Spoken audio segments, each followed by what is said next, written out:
La clé était déjà dans la serrure quand j'ai posé ma main sur le bois de la porte.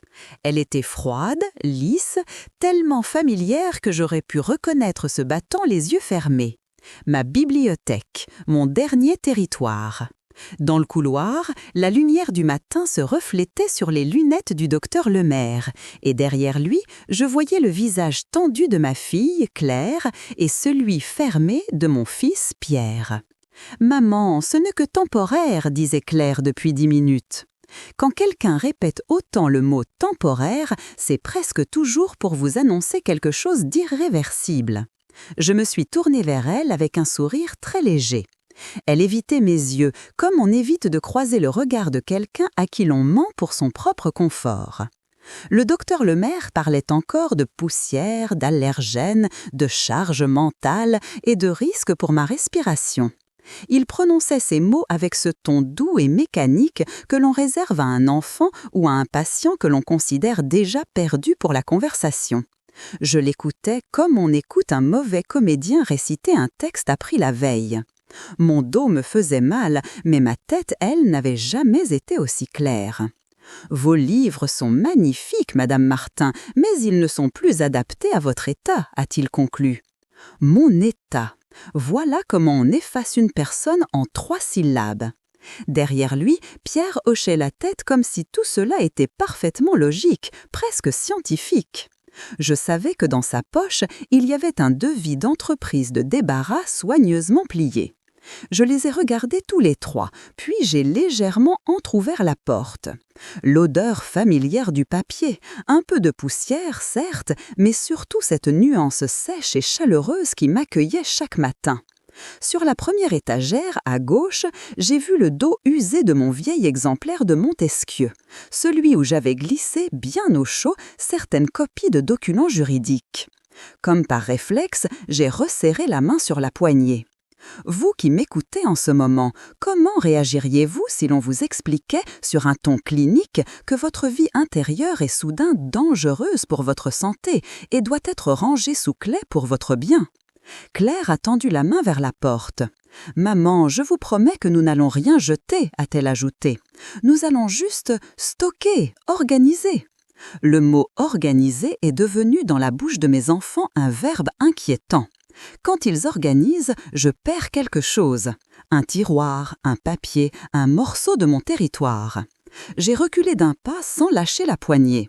« Vous avez signé le consentement, maman », a soufflé Pierre. « Vous vous souvenez ?» Sa voix tremblait légèrement. Il mentait et il n'est jamais très à l'aise quand il ment. Je me souvenais très bien de ce que j'avais signé. Je me souvenais surtout de ce que je n'avais pas signé. Le docteur Lemaire a sorti un dossier beige. Je reconnaissais le tampon du cabinet et en dessous, une copie du certificat médical qui avait déclenché toute cette opération. J'ai vu en haut ma date de naissance. Une erreur d'1 an. Une seule année, mais qui suffisait à prouver que le texte n'avait pas été relu. Chez moi, l'étourderie est une forme de faiblesse impardonnable. Avant de tourner cette clé, ai-je dit calmement, peut-être devriez-vous vérifier la date du certificat que vous avez fourni au notaire et la comparer à l'article du Code civil sur l'abus de faiblesse. Il est étonnant que personne ne l'ait fait jusqu'ici. Le couloir s'est rempli d'un silence épais. Claire a cligné des yeux. Pierre a cessé de bouger. Le docteur Lemaire a légèrement abaissé le dossier pour me regarder enfin. C'était la première fois qu'il me voyait vraiment depuis son arrivée. Il ne le savait pas encore, mais la partie venait de commencer et j'avais les blancs et les noirs. Pour comprendre comment nous en sommes arrivés devant cette porte, il faut revenir bien avant cette matinée-là, à une époque où mes enfants étaient encore capables de me regarder sans calcul dans les yeux. Tout a vraiment commencé un dimanche d'hiver, quelques mois plus tôt, à ma table de salle à manger. Le soleil entrait par les grandes fenêtres de l'appartement haussmannien et la poussière dansait au-dessus de la nappe comme un petit ballet privé. Ma bibliothèque n'était pas loin, visible depuis la table, les étagères en bois clair suivant la ligne du couloir. Elle existait comme une présence silencieuse, presque comme une 4e personne assise avec nous. Pierre parlait de travaux, de réorganisation, de mettre un peu d'ordre. Il avait commencé par la cave, puis le grenier, puis la maison de campagne que mon mari avait tellement aimée. Tout ce qui n'est pas utilisé doit être rationalisé, répétait-il. Ce jour-là, ses yeux ont glissé vers la bibliothèque ouverte et il a ajouté « même ici ».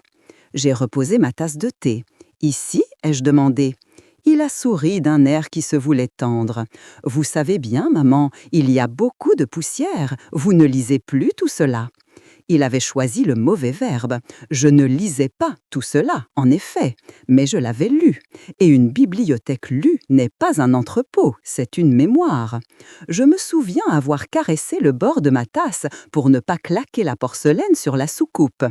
Claire, elle, regardait son téléphone, cherchant sans doute le courage dans un écran. On pourrait garder quelques livres, les plus importants, ceux qui vous tiennent à cœur, avait-elle ajouté. Pour le reste, on peut faire don à une association.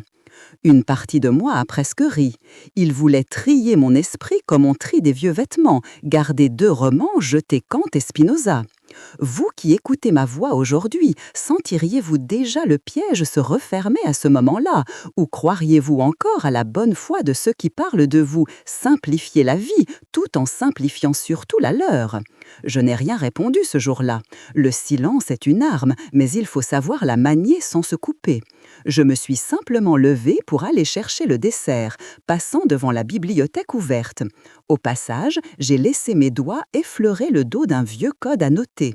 Celui qui m'a accompagnée lorsque jeune étudiante, je croyais encore que le droit était un rempart solide.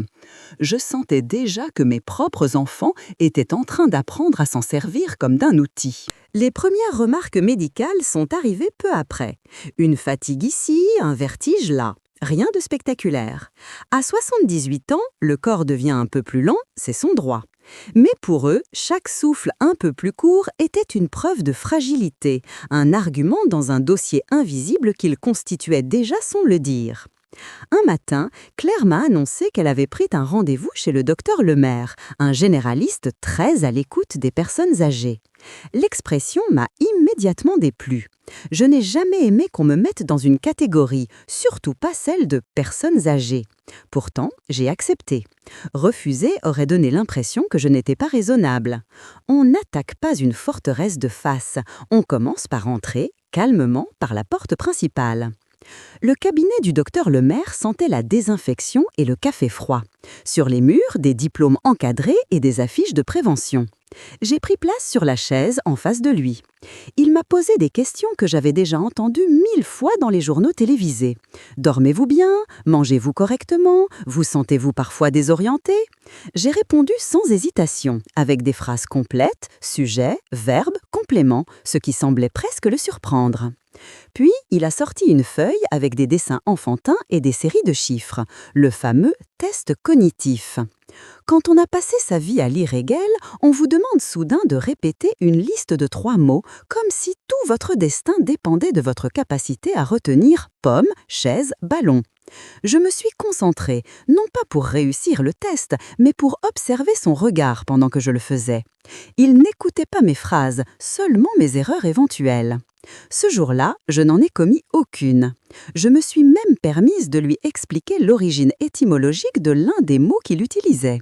Il a souri poliment, puis a jeté un coup d'œil furtif à Claire, assise dans le coin, et a noté malgré tout « vigilance à maintenir ». Je venais d'obtenir la meilleure note de la classe et l'on me collait une mention « fragile » sur le bulletin. Quelques jours plus tard, j'ai demandé à Claire, sur un ton léger, si je pouvais conserver une copie du rapport médical. Elle a rougi un peu, puis m'a dit que ce n'était pas nécessaire. J'ai attendu qu'elle aille chercher du pain et j'ai appelé le cabinet directement. Une secrétaire a soupiré, puis m'a envoyé le document par courriel, pensant sans doute que je ne saurais pas l'ouvrir. Je l'ai imprimé et je l'ai lu lentement, avec un stylo à la main. Première erreur, ma date de naissance, décalée d'1 an. Deuxième, une mention de trouble de la mémoire rapportée par la famille, alors qu'aucun exemple concret n'était donné. Troisième, une allusion floue à des épisodes de confusion, sans date, sans contexte. Ce n'était pas un rapport médical, c'était le brouillon d'un roman mal écrit. Et vous, à ma place, feriez-vous confiance à un rapport pareil parce qu'il porte un tampon officiel, ou passeriez-vous chaque ligne au crible jusqu'à trouver la faille qui vous servira un jour d'arme de défense? J'ai rangé la feuille dans un vieux classeur vert, le même où je gardais autrefois les dissertations de mes étudiants les plus prometteurs. Dans la marge, j'ai noté au crayon « à relire avec Maître Girard ». Ce nom n'aurait rien dit à mes enfants. Pour moi, il représentait une mémoire bien plus précise que la mienne en matière de procédure et d'articles de loi. J'ai attendu quelques semaines.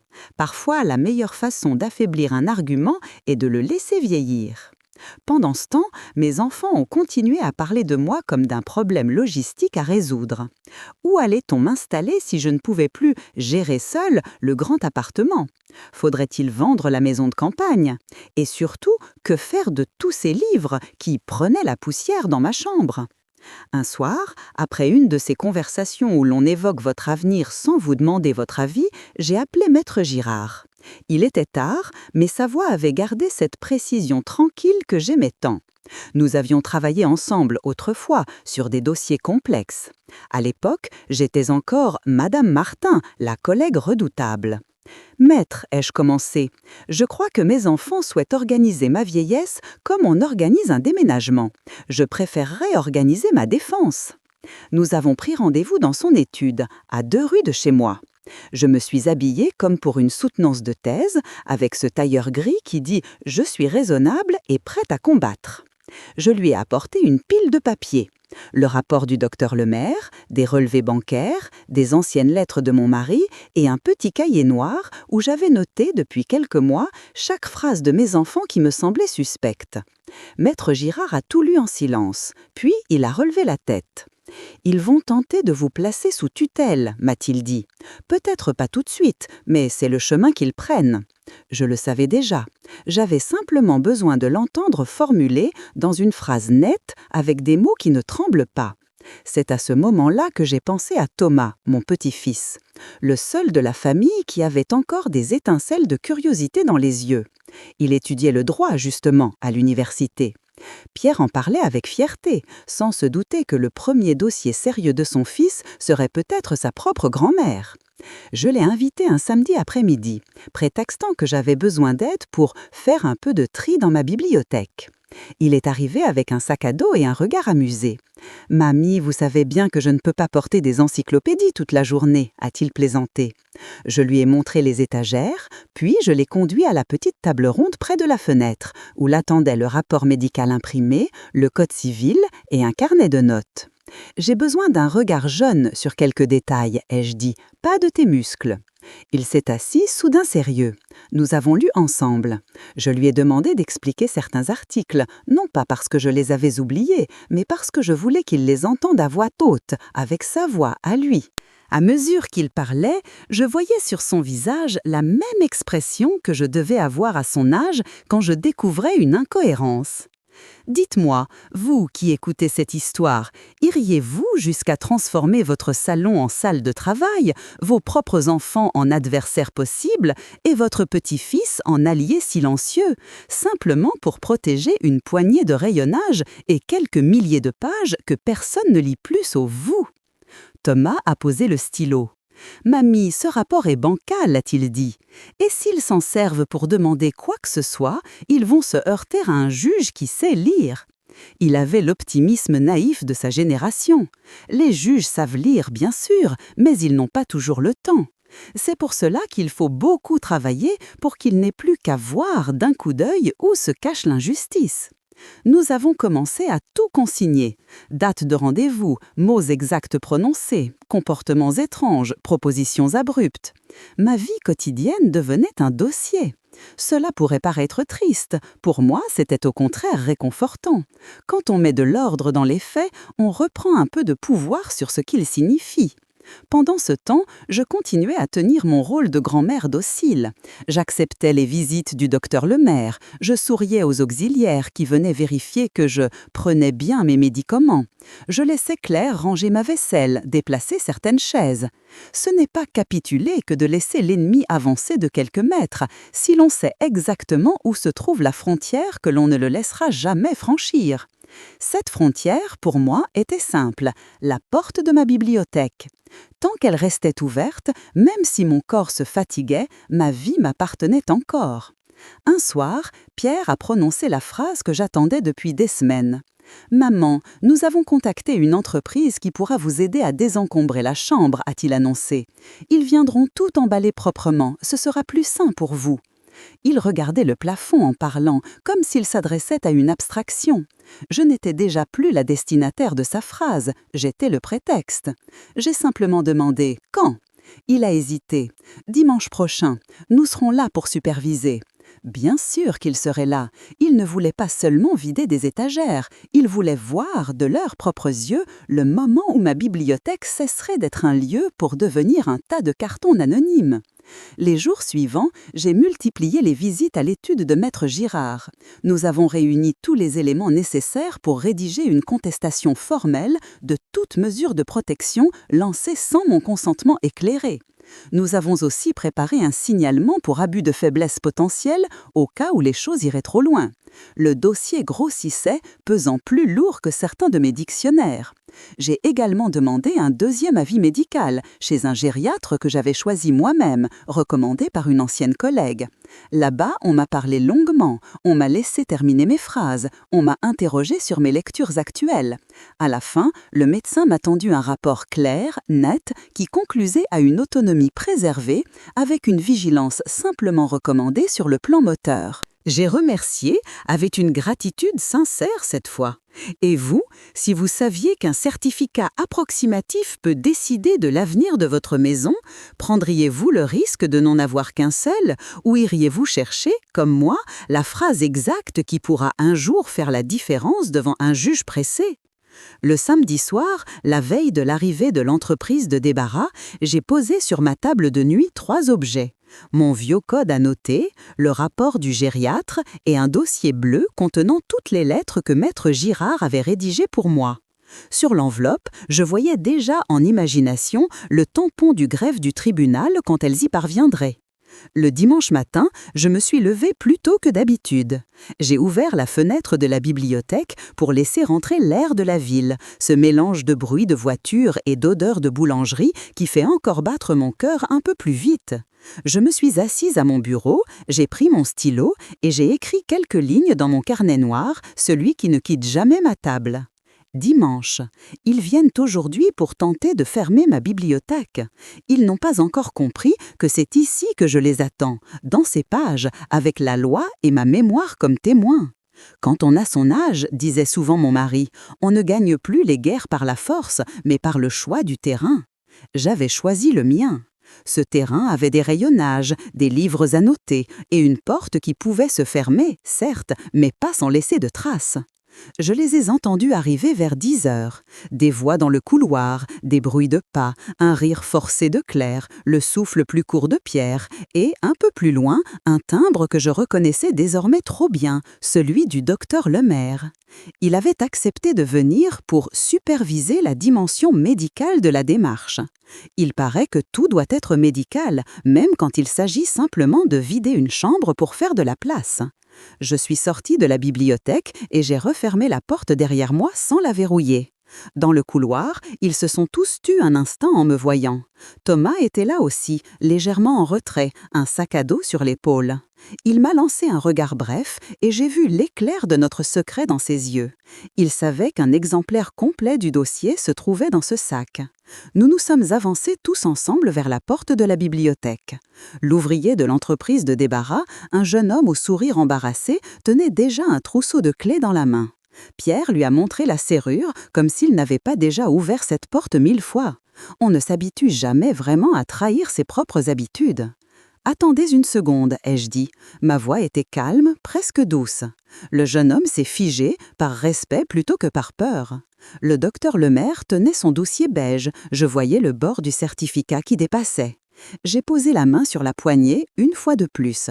Je sentais sous mes doigts chaque petite imperfection. J'ai remercié avec une gratitude sincère cette fois.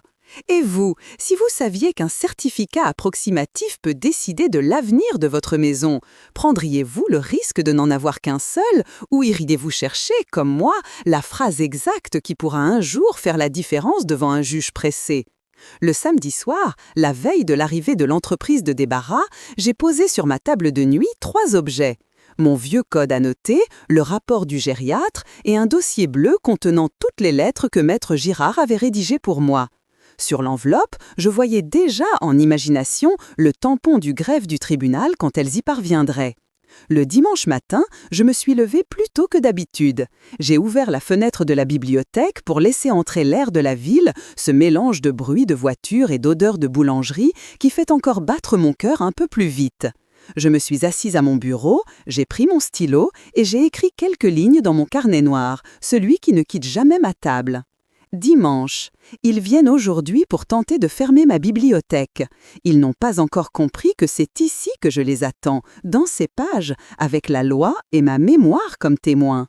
Quand on a son âge, disait souvent mon mari, on ne gagne plus les guerres par la force, mais par le choix du terrain. J'avais choisi le mien. Ce terrain avait des rayonnages, des livres à noter et une porte qui pouvait se fermer, certes, mais pas sans laisser de traces. Je les ai entendus arriver vers 10 heures. Des voix dans le couloir, des bruits de pas, un rire forcé de Claire, le souffle plus court de Pierre et, un peu plus loin, un timbre que je reconnaissais désormais trop bien, celui du docteur Lemaire. Il avait accepté de venir pour superviser la dimension médicale de la démarche. Il paraît que tout doit être médical, même quand il s'agit simplement de vider une chambre pour faire de la place. Je suis sortie de la bibliothèque et j'ai refermé la porte derrière moi sans la verrouiller. Dans le couloir, ils se sont tous tus un instant en me voyant. Thomas était là aussi, légèrement en retrait, un sac à dos sur l'épaule. Il m'a lancé un regard bref et j'ai vu l'éclair de notre secret dans ses yeux. Il savait qu'un exemplaire complet du dossier se trouvait dans ce sac. Nous nous sommes avancés tous ensemble vers la porte de la bibliothèque.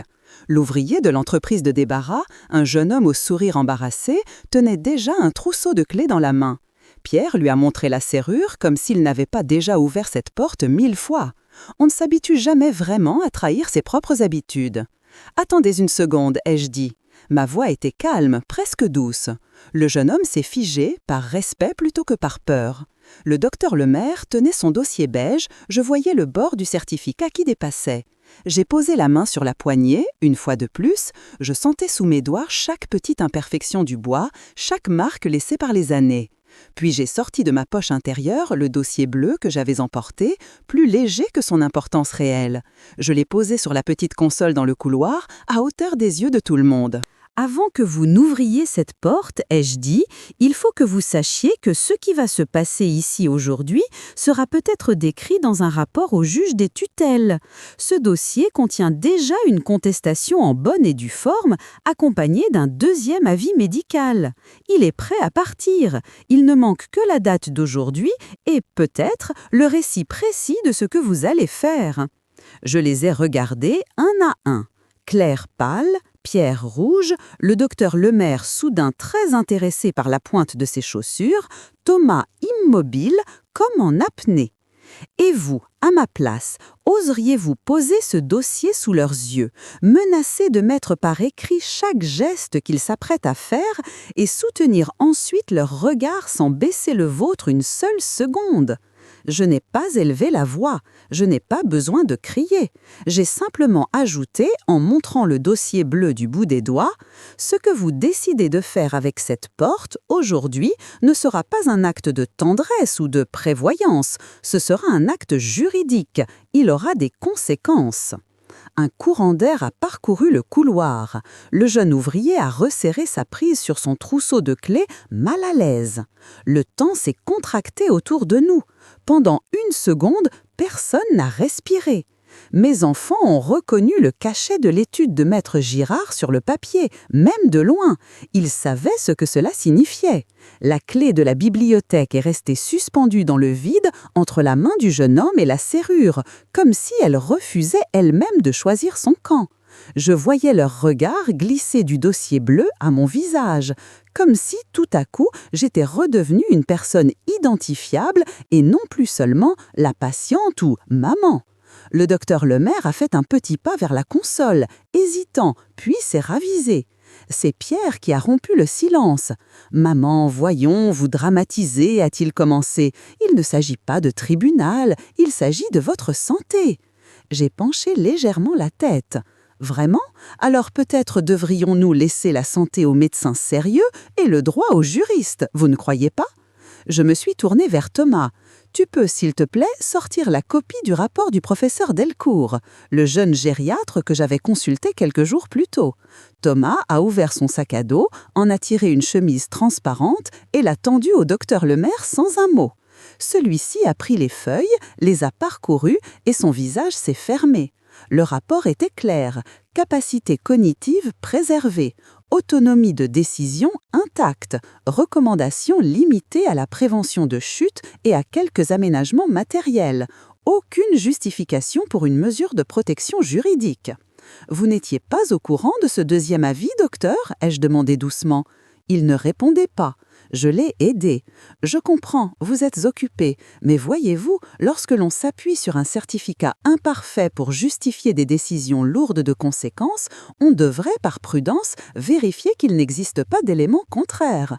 Le juge, lui, ne manquera pas de le faire. » Je me suis alors adressée à mes enfants. « Vous voulez vraiment que la première impression que le juge des tutelles aura de vous soit celle de personnes qui organisent le débarras de la bibliothèque de leur mère le jour même où un deuxième avis médical vient démonter l'argument de sa prétendue incapacité. Vous qui m'écoutez, seriez-vous capable, dans un couloir trop étroit, entouré de votre propre famille, de prononcer ce type de phrase avec un ton assez calme pour que chaque mot pèse davantage que le silence qui le suit ?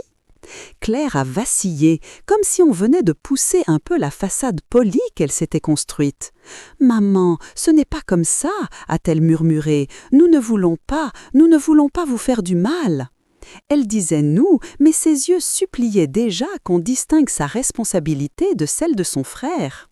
Pierre, lui, avait cette expression dure qu'il adoptait dans les réunions de travail. « On ne parle pas de juge des tutelles, tu exagères », a-t-il protesté. « On parle de ranger des livres pour éviter que tu tombes malade. » Il essayait encore de réduire l'enjeu à de la poussière, comme on réduit un incendie à un peu de fumée quand on a déjà allumé l'allumette.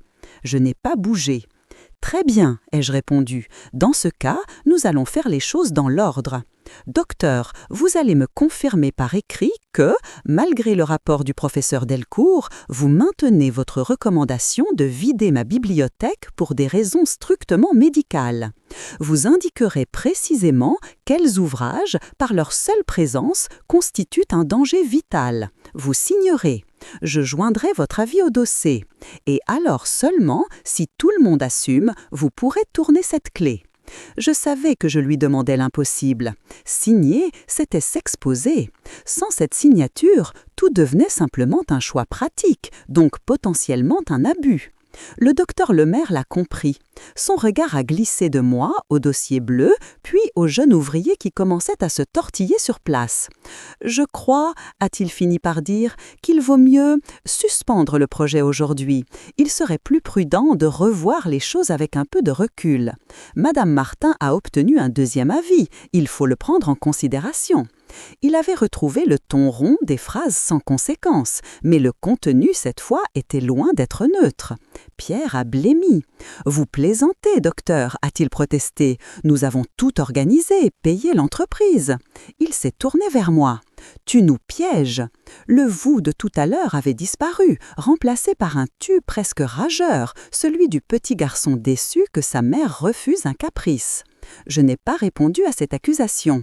On peut piéger quelqu'un seulement si cette personne avance sans regarder où elle pose le pied. Ce n'était pas moi qui avais décidé de marcher les yeux fermés.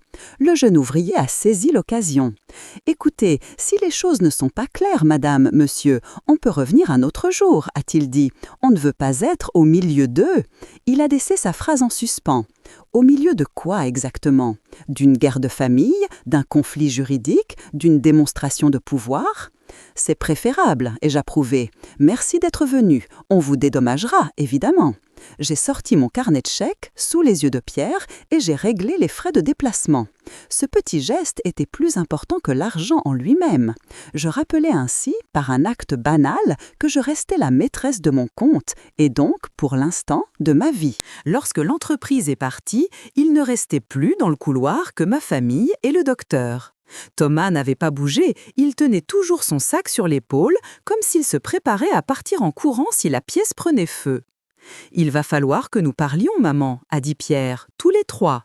Il avait retrouvé un ton contrôlé, mais ses mâchoires restaient serrées. « Je n'en doute pas », ai-je répondu, « et nous le ferons, bien sûr. Mais la prochaine conversation de ce type aura lieu en présence de mon avocat ou de mon notaire. Vous savez que je suis attachée aux témoins fiables. » Cette fois, même Claire a compris que le terrain avait changé. Nous n'étions plus dans un simple différend domestique. Nous entrions dans un espace où chaque phrase pouvait devenir une pièce à verser au dossier. Ils avaient voulu un rapport médical pour m'étiqueter. Ils avaient désormais un dossier juridique qui pouvait les décrire eux. Les jours qui ont suivi ont été silencieux, trop silencieux. Le téléphone sonnait moins, les visites se sont espacées. C'était le temps de la réorganisation de leur côté. Lorsqu'on a tenté une première attaque et qu'elle a échoué, on se replie pour compter ses forces. De mon côté, je ne me suis pas contentée d'attendre. Avec Thomas, nous avons commencé à examiner d'autres zones d'ombre, pas seulement la bibliothèque. Je lui ai demandé de m'aider à vérifier certains relevés bancaires, certaines signatures sur des documents que Claire m'avait fait signer pour simplifier. Il a hésité. « Tu sais que ce ne sera pas confortable pour toi », ai-je ajouté. « Ils sont tes parents. Moi, je suis ta grand-mère. Je ne veux pas te placer au milieu si tu ne le souhaites pas. » Il m'a regardé longtemps. « Si je fais semblant de ne rien voir, a-t-il murmuré, je deviens complice. Je préfère être inconfortable que complice. » Et vous, à sa place, oseriez-vous regarder de près les gestes de vos propres parents, au risque de les découvrir sous un jour moins flatteur, ou fermeriez-vous les yeux en vous disant que tout cela finira bien par s'arranger sans vous? Nous avons passé plusieurs après-midi à la table de la salle à manger, les relevés étalés devant nous. À côté des chiffres, je voyais les souvenirs. Telle dépense, je m'en souvenais, un fauteuil pour mon dos, acheté avec Claire. Telle autre, en revanche, m'était totalement étrangère. Un acompte versé à une résidence pour personnes âgées. Date 2 mois avant la visite chez le docteur Lemaire. « Tu étais au courant ?» ai-je demandé à Thomas. Il a secoué la tête, sincèrement surpris. L'acompte avait été débité sur mon compte commun avec Pierre, celui que j'avais laissé ouvert autrefois pour faciliter certaines factures familiales. Par habitude. Les habitudes sont de formidables alliés pour ceux qui ont besoin d'accéder à votre argent sans poser de questions. Techniquement, tu avais donné procuration à papa sur ce compte, a constaté Thomas. Il est dans son droit, jusqu'à un certain point. Mais si cet acompte a été versé sans ton consentement explicite, surtout avant toute décision médicale, cela pourrait être interprété comme un acte de gestion un peu aventureux. Les juristes ont des euphémismes charmants. Aventureux pour dire risqué et peut-être condamnable. Nous avons noté la date, le montant, la référence. D'autres petites anomalies sont apparues. Des frais de démarche auprès de notaires que je n'avais jamais rencontrés. Des honoraires versés à un conseiller en gestion patrimoniale que Pierre n'avait jamais pris la peine de me présenter. Ils se sont dit que tu ne verrais pas les détails, a conclu Thomas, que tu te contenterais du solde général. Il s'est arrêté, gêné par sa propre phrase. Elle sonnait comme un verdict. « Ils ont oublié une chose », ai-je répondu. « J'ai passé 40 ans à corriger les copies de mes étudiants. Je vois toujours les détails. » Nous avons compilé tout cela dans le dossier avec l'aide de Maître Girard. Il avançait prudemment sans promettre plus que ce que le droit permettait. « Nous n'allons pas les envoyer en prison », m'a-t-il dit un jour en rangeant ses lunettes. « Ce que nous voulons, c'est dessiner clairement la frontière entre ce qu'ils peuvent faire et ce qu'ils ne pourront plus jamais se permettre. » Pendant ce temps, mes enfants préparaient eux aussi leur contre-attaque. Un matin, j'ai reçu un courrier recommandé. Demande d'ouverture d'un débat sur une éventuelle mesure de protection adressée au juge des tutelles qui souhaitait évaluer la pertinence d'une curatelle simple compte tenu de l'état de santé de Madame Martin. Le texte était poli, mais derrière chaque formule, je sentais la main de Pierre. J'ai lu la lettre jusqu'au bout. Ils y mentionnaient le rapport du docteur Lemaire, bien sûr, mais omettaient soigneusement le deuxième avis. Ils évoquaient des pertes de mémoire sans en donner d'exemple, des difficultés de gestion non datées et insistaient sur mon attachement disproportionné à certains biens matériels. Les biens matériels, c'étaient mes livres. Je me suis assise à mon bureau dans la bibliothèque, entourée des soi-disant biens matériels. J'ai laissé ma main courir sur les pages ouvertes d'un livre de Simone Veil. Il y est question d'attention, de la façon dont nous regardons les autres, de ce que nous leur devons. Mes enfants ne s'étaient pas donné la peine de me regarder longtemps avant de décider de ce dont j'étais capable ou non. Et vous, si vous receviez une lettre où l'on décrit votre amour des livres comme un symptôme de fragilité, auriez-vous envie de pleurer, de rire ou de prendre un stylo pour remettre chaque mot à sa place ? J'ai choisi le stylo. Avec Maître Girard, nous avons rédigé une réponse détaillée. Nous avons joint le rapport du professeur Delcourt, le relevé des dépenses suspectes, une attestation de la banque mentionnant les procurations en vigueur, ainsi que quelques pièces supplémentaires, des copies de mes écrits récents, des notes prises lors d'une conférence en ligne que j'avais suivie, et le témoignage manuscrit d'une voisine, ancienne bibliothécaire, qui venait régulièrement discuter de nos lectures. « Il faut que le juge vous voie comme je vous vois », m'a dit Maître Girard. « Une femme qui sait ce qu'elle fait, qui sait ce qu'elle signe et qui sait parfaitement ce que vous ne signerez plus. » La date de l'audience a été fixée. Ce ne serait pas un grand procès, juste une salle plus petite, un bureau, quelques chaises. Mais dans ce petit espace se joueraient peut-être les prochaines années de ma vie. Entre-temps, j'ai continué à vivre comme d'habitude. Je buvais mon café le matin en tournant les pages d'un livre, non pour le lire, je le connaissais déjà par cœur, mais pour rappeler à mes mains qu'elles n'étaient pas encore prêtes à se contenter d'un accoudoir de fauteuil dans une chambre standardisée. Le jour venu, j'ai choisi, pour m'habiller, la même tenue que lors de ma soutenance de thèse. Ce n'était pas de la nostalgie, c'était un uniforme. On se prépare pour la guerre avec ce qui, autrefois, nous a déjà servi de bouclier. Thomas m'accompagnait, le dossier sous le bras. Mes enfants nous attendaient devant le tribunal, visiblement tendus. Claire m'a embrassé sur la joue avec une douceur réelle, Pierre a hoché la tête, presque militaire. Dans la petite salle, le juge nous a fait signe de nous asseoir. Il avait un visage calme, légèrement fatigué, celui d'un homme qui a vu défiler trop de familles persuadées d'agir pour le bien de quelqu'un sans jamais demander à cette personne ce qu'elle en pensait vraiment. Il a commencé par leur donner la parole. Pierre s'est lancé dans une présentation très structurée de mes fragilités. Il parlait comme en réunion, avec des puces invisibles, des points numérotés. Claire complétait parfois, d'une voix plus douce, mentionnant mes vertiges, mes oublis supposés. Le docteur Lemaire, assis un peu en retrait, a confirmé son rapport initial, en termes prudents. Puis, le juge s'est tourné vers moi. « Madame Martin, a-t-il demandé, que souhaitez-vous me dire ?» Cette phrase si simple était une brèche. On me rendait la parole après l'avoir confisquée sur papier. Je l'ai regardé droit dans les yeux. Je souhaite d'abord savoir si nous parlons de ma santé ou de mon patrimoine, ai-je répondu. Car jusqu'à preuve du contraire, le rapport du professeur Delcourt atteste que ma capacité à décider pour moi-même n'est pas altérée. Je lui ai tendu le document, il l'a lu en silence, puis a reposé les feuilles. « Je vois », a-t-il commenté. « Ce rapport n'était pas joint à la demande. »« Non », ai-je confirmé, « on a peut-être oublié.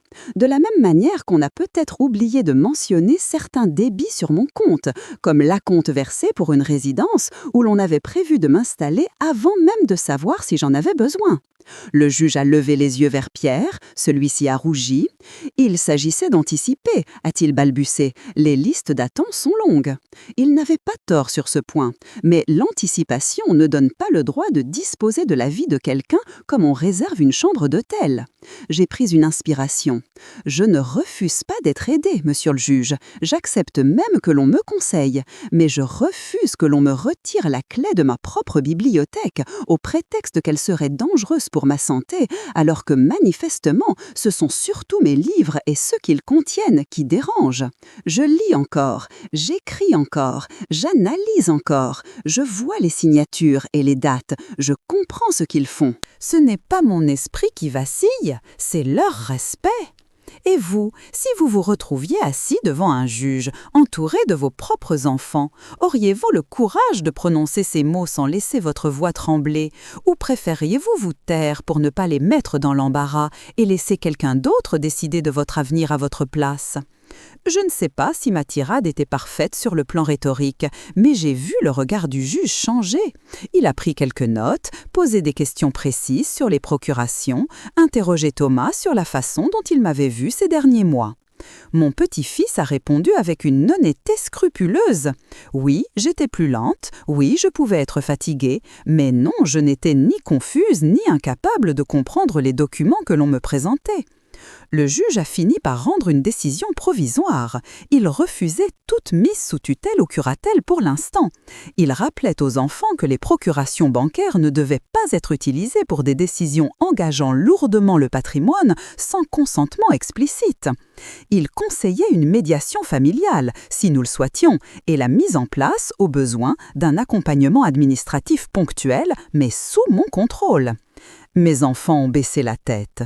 Ce n'était pas une humiliation spectaculaire, c'était pire peut-être, un rappel officiel que la personne qu'ils cherchaient à gérer était encore juridiquement et intellectuellement bien présente.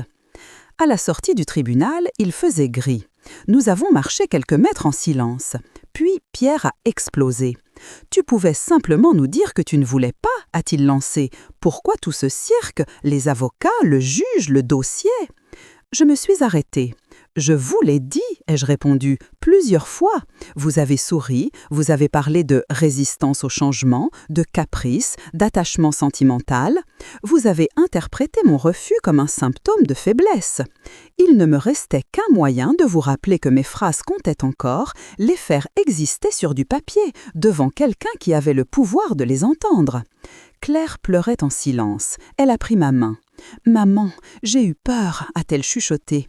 Peur que vous tombiez, peur de vous retrouver seule un jour avec vous à l'hôpital, sans solution. Pierre a tout rationalisé et j'ai suivi. » J'ai serré sa main en retour. La peur, je la comprenais. C'est le langage que l'on parle tous à un certain âge. Mais elle n'excuse pas tout. Elle explique, c'est différent. Les semaines suivantes ont été étranges. Nous n'étions plus en guerre ouverte, mais la confiance avait été fendue comme un verre trop fin. Pourtant, il fallait continuer. On ne peut pas vivre éternellement en posture de combat. Le corps se fatigue et même l'esprit a besoin de repos. J'ai décidé de reprendre l'initiative. J'ai invité mes enfants à déjeuner un dimanche, comme autrefois. J'ai dressé la table dans la salle à manger, avec la nappe blanche, les verres en cristal, la vaisselle que ma mère m'avait laissée. La bibliothèque, au bout du couloir, restait ouverte, la porte grand ouverte, comme une troisième convive silencieuse. Ils sont arrivés à l'heure. L'atmosphère était lourde, mais moins que je ne l'aurais cru. Thomas était là aussi, à ma demande. Je voulais que quelqu'un dans cette pièce se souvienne précisément de ce qui se dirait. Nous avons mangé l'entrée sans aborder le sujet. C'est au moment du plat principal que j'ai posé mes couverts. « Nous avons un problème », ai-je dit simplement. Ce problème n'est pas la poussière de mes livres, ni mes vertiges, ni votre peur de me voir tomber dans les escaliers. Le problème, c'est que vous avez cru pouvoir décider à ma place, en secret, de la façon dont je devais vieillir. Pierre a voulu protester, mais je l'ai arrêté d'un geste. « Laissez-moi finir. Je ne vais pas vous faire un procès ici. J'ai déjà ce qu'il me faut, juridiquement. Si je voulais aller jusqu'au bout, je pourrais demander qu'on examine vos décisions financières de très près. Je pourrais parler d'abus de faiblesse, de détournement de fonds, de tout cela. Et vous le savez. » Ils se sont figés.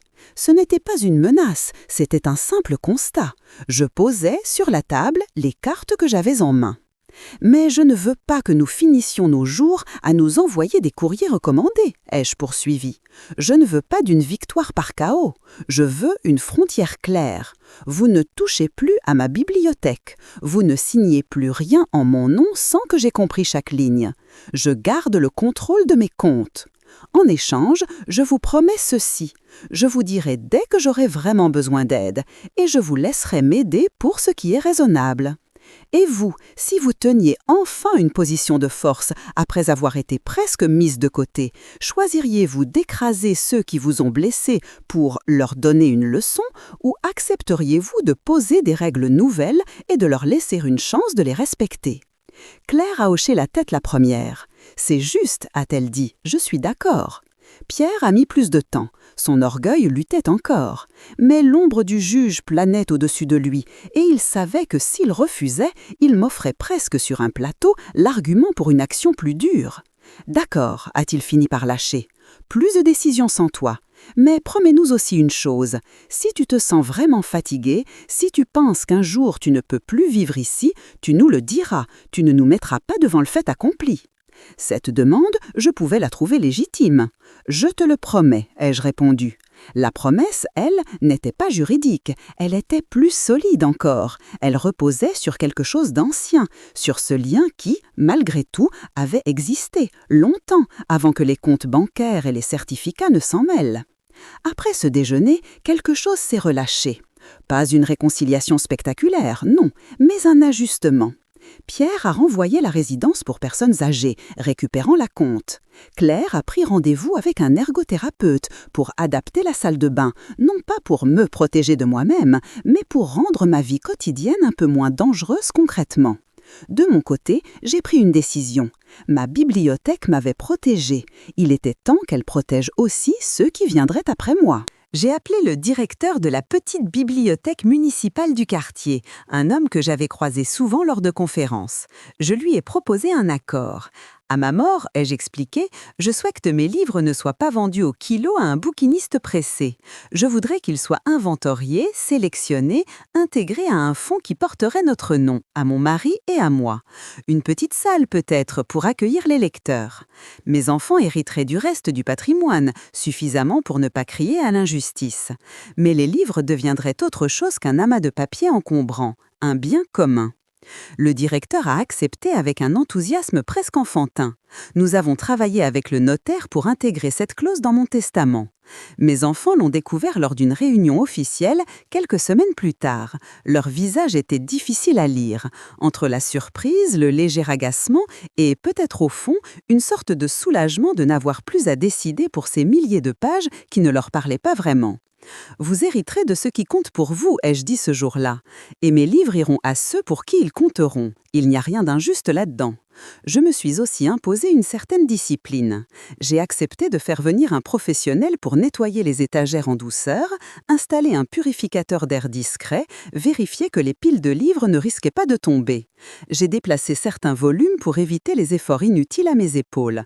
Protéger ma bibliothèque ne signifiait pas nier la fatigue de mon corps, c'était au contraire la prendre suffisamment au sérieux pour l'aménager. Un soir, alors que je rangeais quelques ouvrages dans un carton, non pas pour les jeter, mais pour les donner à la bibliothèque municipale, Thomas est venu s'asseoir près de moi.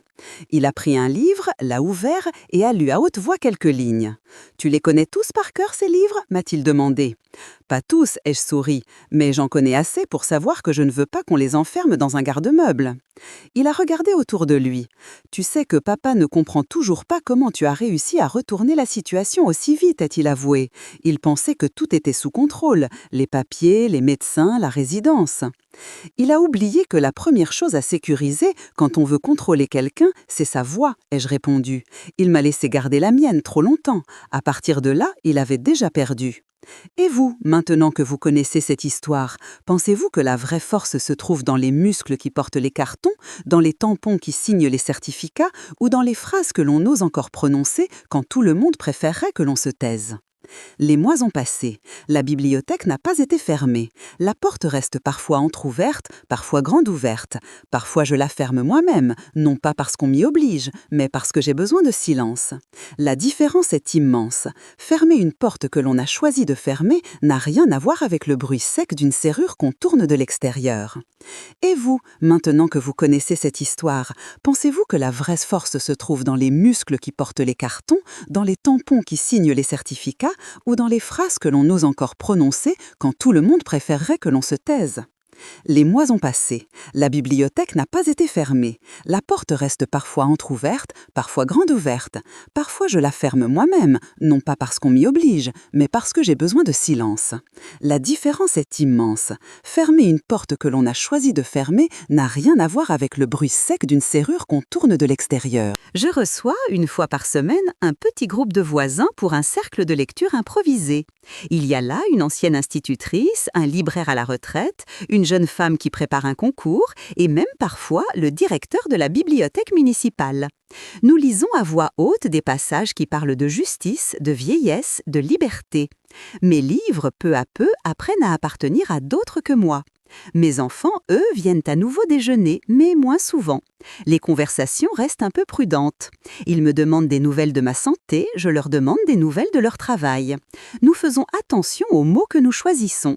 C'est une forme de politesse nouvelle, un peu fragile, mais réelle. Un jour, alors que Pierre partait, il s'est arrêté sur le seuil de la bibliothèque. Il a posé la main sur le cadre de la porte et m'a regardé. « Tu sais, a-t-il murmuré, je n'avais pas l'impression de te faire du mal, je croyais vraiment organiser les choses. » « Je le sais, ai-je répondu, et c'est bien ça le problème. Le mal véritable ne vient pas toujours de ceux qui veulent détruire, il vient souvent de ceux qui organisent sans demander. » Il a hoché la tête sans discuter. Nous n'avions pas besoin de prolonger cette phrase. Elle resterait suspendue entre nous comme un marque-page dans un livre que l'on rouvrira peut-être un jour. Le soir, quand je me retrouve seule dans mon fauteuil, sous la lampe, je repense parfois à ce matin où la clé était prête à tourner dans la serrure, à ce couloir trop épais, à ce silence épais. Je me dis que tout aurait pu basculer en quelques secondes et que le reste de ma vie aurait tenu dans le volume d'un contrat de location dans une résidence impersonnelle. Je regarde alors autour de moi, les étagères, les dos des livres, les petites fiches que nous avons commencées pour préparer leur futur transfert partiel à la bibliothèque municipale. Je pense à toutes ces vies qui se sont jouées entre ces pages, à toutes ces questions que j'ai posées au fil de mes lectures et à celles que je vous pose maintenant que vous avez entendu mon histoire jusqu'au bout. Si un jour quelqu'un vous dit que ce qui vous définit le plus, ce qui a construit votre esprit, ce qui vous a tenu éveillé pendant des nuits entières à réfléchir, est soudain dangereux pour vous et doit être mis sous clé pour votre bien, que ferez-vous, vous, exactement à ce moment précis ?